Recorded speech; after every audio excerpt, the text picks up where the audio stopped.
SCRT text 7th സ്റ്റാൻഡേർഡിലെ basic സയൻസിന്റെ first chapter. ഇതിലെ വിളയിക്കാം നൂറുമേനി. ഈ ഒരു ചാപ്റ്ററിൽ നിന്ന് നമ്മുടെ PSC ചോദിച്ചിരിക്കുന്ന കുറച്ച് ക്വസ്റ്റ്യൻസ്, അതായത് വളരെ ഇമ്പോർട്ടൻ്റ് ആയിട്ട് PSC ചോദിച്ചിട്ടുള്ള ക്വസ്റ്റ്യൻസ് മാത്രം ഏതൊക്കെയാണെന്നൊന്ന് നോക്കിയാലോ നമുക്ക്. ഈ ഒരു ചാപ്റ്ററിൽ ചില സങ്കര ഇനം വിത്തുകൾ പരിചയപ്പെടാന്ന് പറഞ്ഞിട്ട് ചെറിയൊരു ബോക്സിൽ കുറച്ച് സസ്യങ്ങളും അവിടെ സങ്കര ഇനം വിത്തുകളും കൊടുത്തിട്ടുണ്ട്. അപ്പൊ നമുക്ക് എക്സാമിൽ ചോദിച്ചത് എന്താണെന്ന് വെച്ചാൽ തെങ്ങിന്റെ സങ്കര ഇനം അല്ലാത്തത് ഏത്? ഓപ്ഷനിലുണ്ടായിരുന്ന ഏതൊക്കെയാണ്? ചന്ദ്രലക്ഷിയും ചന്ദ്രശങ്കരയും കൂടാതെ ലക്ഷഗംഗയും. അതും എന്താണ്? തെങ്ങിൻ്റെ ഒരു സങ്കര ഇനമാണ്. അപ്പോൾ നമ്മൾ പഠിക്കുമ്പോൾ ഒന്നോ രണ്ടോ അധികം എന്ത് ചെയ്യുക, സങ്കര ഇനങ്ങളും കൂടെ പഠിച്ചു വെച്ചാൽ നമുക്ക് ആ ഒരു ഓപ്ഷനിൽ നിന്ന് എന്ത് ചെയ്യാം, പെട്ടെന്ന് തന്നെ ആൻസർ കണ്ടെത്താൻ പറ്റും.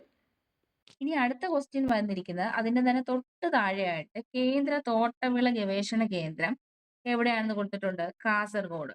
എക്സാമിന് ചോദിച്ചിരിക്കുന്നതും അതേ ക്വസ്റ്റ്യൻ തന്നെയാണ്. കേന്ദ്ര തോട്ടവിള ഗവേഷണ കേന്ദ്രം എവിടെയാണ്? എവിടെയാണ്? കാസർഗോഡ്. അപ്പൊ 2 ക്വസ്റ്റ്യൻ ആയല്ലോ. അടുത്ത ക്വസ്റ്റ്യൻ ആ ചാപ്റ്ററിന്റെ തന്നെ തൊട്ട് താഴെയായിട്ട് കൊടുത്തേക്കുന്നതാണ്. ഈ ഒരു ചാപ്റ്ററിൽ ഇതേപോലൊരു ചാർട്ടിൽ കുറച്ച് കാര്യങ്ങൾ കൊടുത്തിട്ടുണ്ട്. അപ്പൊ ഇതിൽ നിന്ന് ചോദിച്ചിരിക്കുന്ന ഒരു പോയിന്റ് ഞാൻ പറഞ്ഞുതരാം. അതായത് ഒരു ക്വസ്റ്റ്യന് മുയൽ വളർത്തലിന് പറയുന്നത് എന്താണ്? എന്താണ്? ക്യൂണിക്കൾച്ചർ. അതുപോലെ പിസിക്കൾച്ചർ എന്താണ്? സെറികൾച്ചർ എന്തിനെ പറ്റിയാണ്?